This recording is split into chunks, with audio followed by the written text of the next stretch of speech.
লিখিত দালিলিক স্বীকৃতির জন্য যে এখানে অপেক্ষা করছে, অন্যদিকে আজকে রাষ্ট্রযন্ত্র এই আওয়ামী পুনর্বাসনের জন্য বিভিন্নভাবে তারা প্রস্তুতি নিচ্ছে। আমরা বিপ্লবী শক্তি, আমরা স্পষ্টভাবে জানিয়ে দিতে চাই, আমাদের হারানোর কিছুই নাই। আওয়ামী লীগ বাংলাদেশে পুনর্বাসিত হবে কিনা সেই সিদ্ধান্ত এখন নতুন করে নেওয়ার কিছুই নাই। আওয়ামী লীগ বাংলাদেশের রাজনীতিতে পুনর্বাসিত হবে কিনা সেটার চূড়ান্ত সিদ্ধান্ত হয়ে গিয়েছে 5ই আগস্ট। সুতরাং যারা আবার নতুন করে আওয়ামী রাজনীতির পুনর্লিখন করতে যাচ্ছেন, আপনাদেরকে বলতে চাই, এই বাংলাদেশে আওয়ামী লীগের রাজনীতি পুনর্বাসিত হবে কিনা সেটা এখন প্রাসঙ্গিক আলাপ নয়, বরং আওয়ামী লীগের প্রত্যেকটা নেতাকর্মী, ওয়ার্ড থেকে শুরু করে কেন্দ্র পর্যন্ত প্রত্যেকটা নেতাকর্মীকে তাদেরকে বিচারের আওতায় নিয়ে আসতে হবে।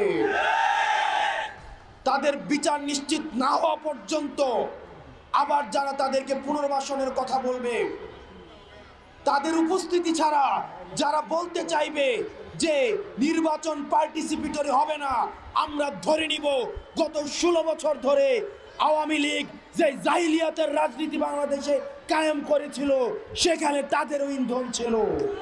এখানে যদি তরুণদেরকে মাইনাস করার কোনো ধরনের চিন্তা থাকে, এই যে গণ অভ্যুত্থানের একক এজেন্ডা, একক টেন্ডারের এক ধরনের প্রবণতা আমরা দেখতে পাচ্ছি, যদি এটা হয়ে থাকে, যদি এটা মনে করা হয়ে থাকে, এই গণ অভ্যুত্থানে আমরা স্পষ্টভাবে বলতে চাই, এই গণ অভ্যুত্থানে সকল ক্রিয়াশীল রাজনৈতিক যে দলগুলো ছিল সেগুলো, ফেসিবাদ বিরোধী যে রাজনৈতিক দলগুলো ছিল সেগুলো বৈষম্য বিরোধী ছাত্র আন্দোলনের নেতৃত্বে এসে আমরা এই ফেসিবাদের আমরা সমূল উৎপাদন করেছি।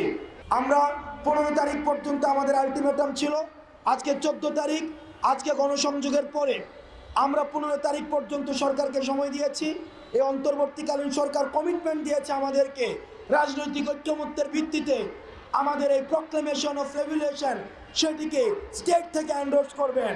অত্যন্ত দুঃখজনক বিষয় হচ্ছে এখনো পর্যন্ত আমরা কোনো দৃশ্যমান কোনো পদক্ষেপ আমরা দেখি নাই।